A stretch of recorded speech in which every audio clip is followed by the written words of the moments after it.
이는 백내장 수술로 발생할 수 있는 급성 염증 반응으로 수술 중에 사용된 기구나 용액, 렌즈의 불순물 등이 원인이 될 수 있어요. 일주일 후 재방문했을 때 환자분의 염증은 더 심해졌습니다. 시력도 0.5로 더 떨어졌고 전방의 염증도 더 증가해 있었어요. 안녕하세요, 나승진 원장입니다. 백내장 수술은 안과에서 가장 많이 하는 수술이고 대부분 합병증 없이 성공적으로 끝나는데요. 하지만 모든 수술이 그렇듯 간혹 예상치 못한 문제가 생길 수 있습니다. 백내장 수술로 발생할 수 있는 여러 합병증 중에 오늘은 독성 전완부 증후군을 진단하고 치료한 사례를 소개해 드리겠습니다.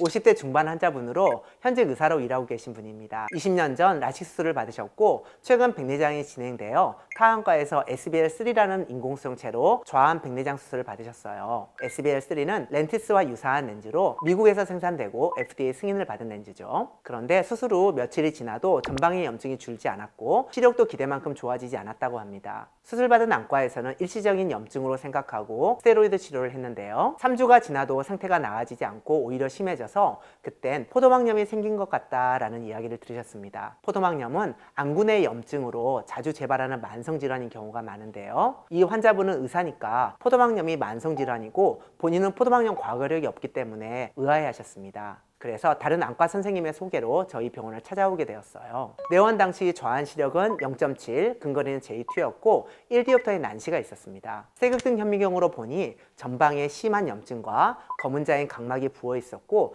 게다가 신경망막도 부어 있었습니다. 각막 지형도를 보시면 과거 라식 수술을 받으셨지만 각막 상태가 양호해서 다초점 렌즈를 사용해도 문제가 없는 눈이었죠. 이 환자분의 경우 두 가지 가능성을 고려했습니다. 하나는 세균 감염에 의한 안내염이고요. 하나는 수술할 때 사용된 물질에 대한 독성 반응, 즉 독성 전완부 증후군이었습니다. 그동안의 치료 경력이나 눈 상태를 볼 때 후자에 더 가깝다고 판단했는데요. 이는 백내장 수술로 발생할 수 있는 급성 염증 반응으로 수술 중에 사용된 기구나 용액, 렌즈의 불순물 등이 원인이 될 수 있어요.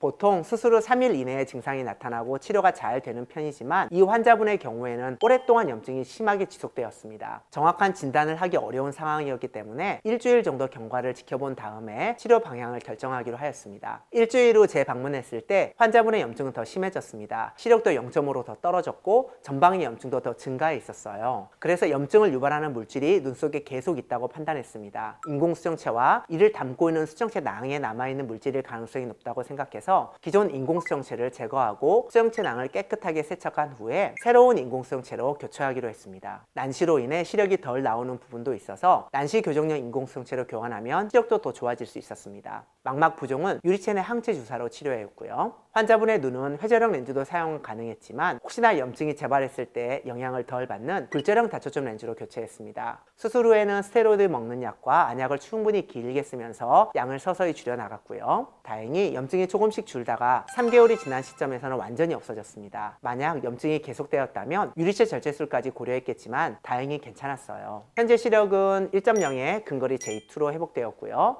염증의 재발 없이 안정적인 상태를 유지하고 있습니다.